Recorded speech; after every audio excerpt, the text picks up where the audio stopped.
તમને થશે કે જો નામ જપનું આટલું જ બધું મહત્વ છે તો દીપલ કોનું નામ જપવું જોઈએ? યસ, આ જગ્યા પર હું કહીશ કે અધિક માસ આવી રહ્યો છે. અધિક માસના સમય દરમિયાન તમે જે પણ નામ જપ કરો છો એને વધારે પાવર્સ મળે છે. એના જે ગુણ છે, એની જે દિવ્યતા છે એ અધિક ગણી તમે તમારા જીવનમાં પ્રાપ્ત કરી શકો છો. તો આવા સમયે તમારે એવા ઈશ્વરનું નામ જપવું જોઈએ જેના ગુણ, જેનું જીવન તમને અટ્રેક્ટ કરી રહ્યું છે અને એની દિવ્યતા તમે તમારા જીવનમાં પ્રાપ્ત કરવા માંગો છો. એ સિવાય આ સમય છે તમારા નામ જપને અપલાવવાનો, તમારી પર્સનાલિટીને અપલાવવાનો, તમારા ગુણોનો અપલાવવાનો. તો યસ, બિલકુલ આ સમય દરમિયાન તમારે પોતાના નામનો જપ કરવો જોઈએ. મેક્સિમમ કઈ રીતે કરવો જોઈએ? તમે માળાથી પોતાના નામનો જપ કરી શકો છો.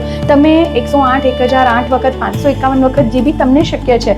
અલગ અલગ પેનથી તમે તમારું નામ લખી શકો છો. એ અલગ અલગ પ્રકારના જે કલર છે, એની જે દિવ્યતા છે એ તમે તમારા જીવનમાં એન્હાન્સ કરી લેશો. એ તમને આ મહિનો પૂરો થતાં ખબર પડશે.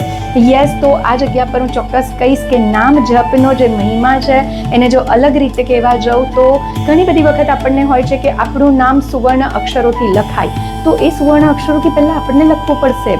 યસ, આ સમય દરમિયાન અગર તમે પોતાના નામને 108થી લઈને 1008 વખત ગોલ્ડન પેનથી લખો છો, હું ગેરંટી સાથે કહું છું કે તમારું નામ એટલું ઊંચું જશે કે આપણે કહી શકીએ કે એ સુવર્ણ અક્ષરોથી લખાય એવી પદવી અથવા તો એવા એનર્જીમાં તમે ક્યારે ફિલ્ડમાં એન્ટર થઈ જશો તમને ખબર બી નહીં પડે. અને મારી આ વાત યાદ રાખજો કે ગોલ્ડન અક્ષરોથી જો તમે તમારા નામને લખો છો તો એ સુવર્ણ કાળ સુધી તમે પહોંચી શકો છો. દુનિયામાં એવી નામના પ્રાપ્ત કરી શકો છો જ્યાં તમારું નામ સોનાના અક્ષરોથી, સુવર્ણ અક્ષરોથી લખાઈ શકે.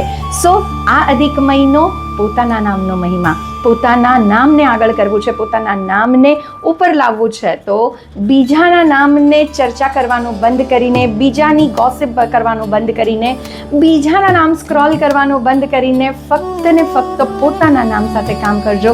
અને આ સમય દરમિયાન અગર તમારી કોઈ વાત કરે છે, કોઈ તમારું બુરું બોલે છે, ડઝન્ટ મેટર, વિચારી લેજો કે કદાચ કોઈ વખત તમે 108 વખત લખ્યું છે, 10 લોકો, 100 લોકો, 5 લોકો તમારી સારી કે ખરાબ વાત કરે છે, એટલી વાર તમારું નામ તમારા જપ્યા વગર પણ લોકોએ જપી લીધું છે. સો આ મહિનો આપણો.